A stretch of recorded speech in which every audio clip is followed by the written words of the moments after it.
Hey, Bold Thinkers, it's Kanisha from boldlivingtoday.com. I hope you are having a great day and a great month and a great week. Today, I want to talk to you about comparison, how we compare ourselves and get into the cycle of compare and despair. Do you know about that? Has that happened to you? I know I've fallen victim to that. And well, let me tell you first why I want to talk about this topic today, and then I will share my story. So I'm working with a fantastic client, super smart, very creative, extremely talented, and she is entering a third career. I would say a fourth, but she describes it as a third. And, she is more mature in the field she's going into, and she feels like she's wasted so much time to finally get to this career change, this path that's super exciting for her and something she's wanted to do for a long time, but she never really gave herself the right permission for it because she was afraid of rejection or afraid of being out of place. And now she's feeling bold and she's going with it. So we were having a session and really mapping out her quarterly plan around how she wants to support herself personally through some inner wellness practices, and then what she needs to do to really put herself out to meet people, to be networking, to be getting connected, to move into this next phase of her career, of her third career.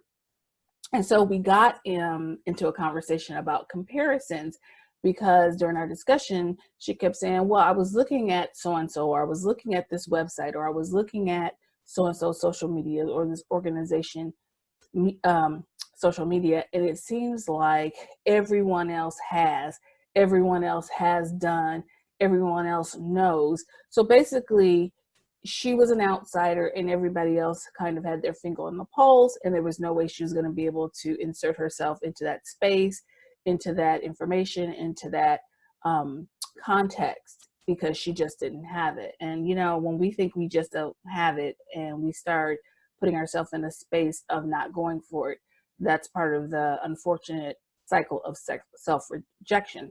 So I took a time and we started to explore what happens when we start to compare ourselves to other people, compare ourselves in an unhealthy way, where we start comparing and then we start despairing. Instead of using that information to boost us, we use it as a way to self-reject and keep ourselves small.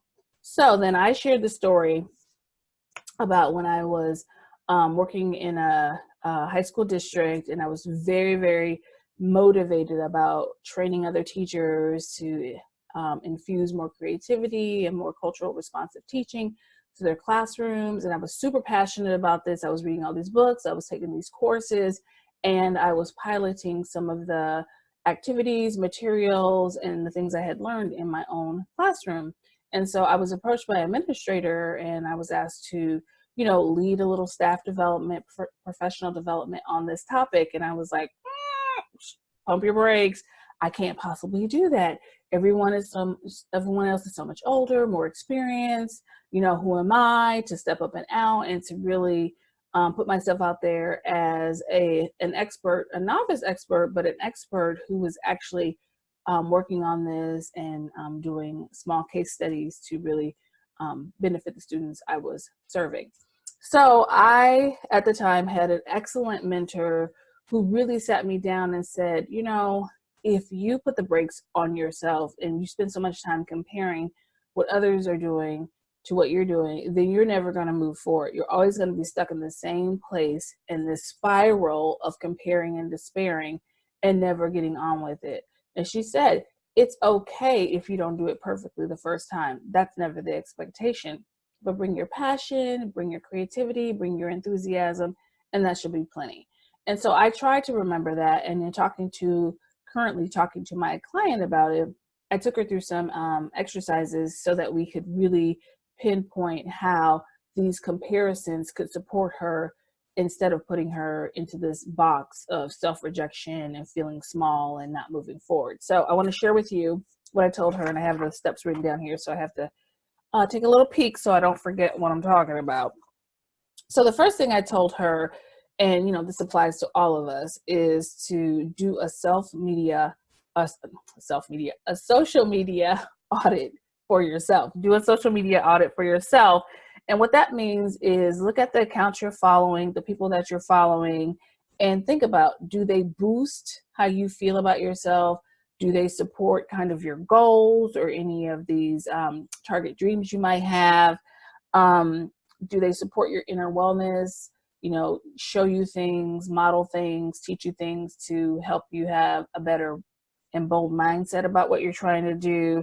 Do they support your creativity? Do they spark um, inspiration for you? So if you're looking at your social media accounts, people that you follow, make sure you're doing a social media audit, because if these accounts and these people don't make you feel excited or don't make you feel properly challenged or don't help impart knowledge, then maybe you should unfollow for a while or hide them for a while.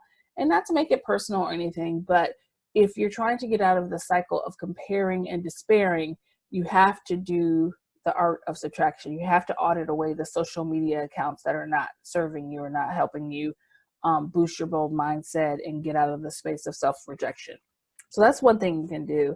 The next thing I asked her to do was to make a list of her top values, things that are important to her, things that are her top life guides. So think about things that are important to you in your life and things that really center you and put you in the right frame of mind, the right mindset to live life on your own terms and out in the open, and really in a way that gets you what you want.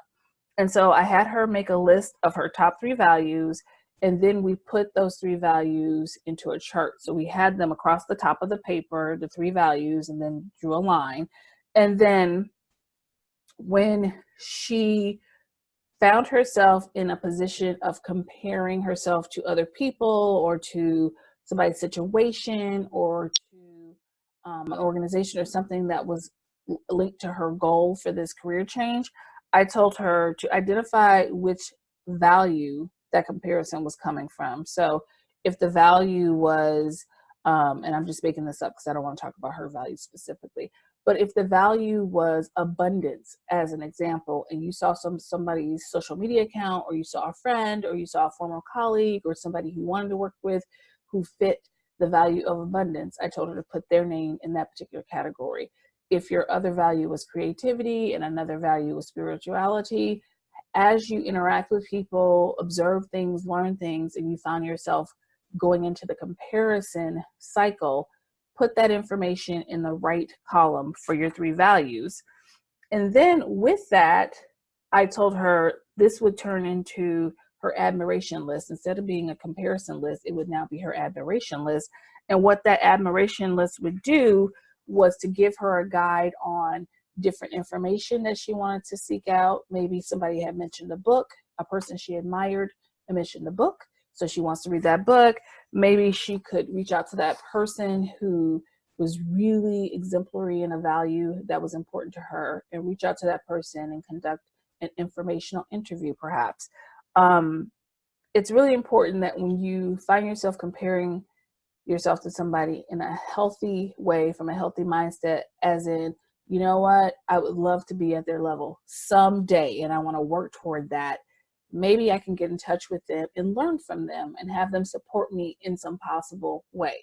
And even if that person is like a huge celebrity and you think that you might not be able to interact with them in some way, they might have a book, they might have a course, they might have a podcast, some way that you can interact with them and turn that comparison into an admiration interaction, in a way to support you and to lessen the self-rejection. And then if after you have done this social media audit, made your admiration list based on your top 3 values and curated that, if you still needed additional help around breaking your comparison cycle, it's really important that you find a mentor or a coach to help you work through some of those thoughts and ideas so that you can move out of that experience and use it as data to inform yourself on what's next for you, instead of just staying in, you know, the initial phase of trying, or the initial phase of moving yourself out of there. And I'm not suggesting you have to move fast, but we just want to take steady progress to moving toward what we want.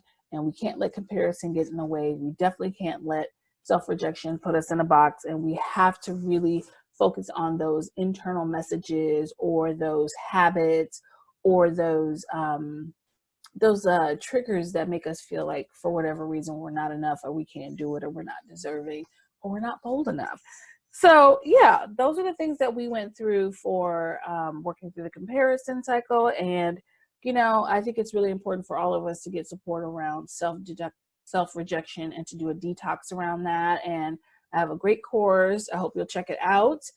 Information is in the video notes, and I am really focused on helping people curate and build these customized curriculums that they can use initially, and then come back to whenever they need an extra boost or kind of rehabbing their mind to get a bold mindset and to keep going and to keep achieving things on their own terms. So let me know what you think about the comparison cycle and what you do to support yourself and to get out of that. And if you use any of the tools I mentioned, let me know if they work for you, or if you have some suggestions of something that you took what I suggested and moved in a different direction. I love hearing about that. I love how people put their creative spins on these things.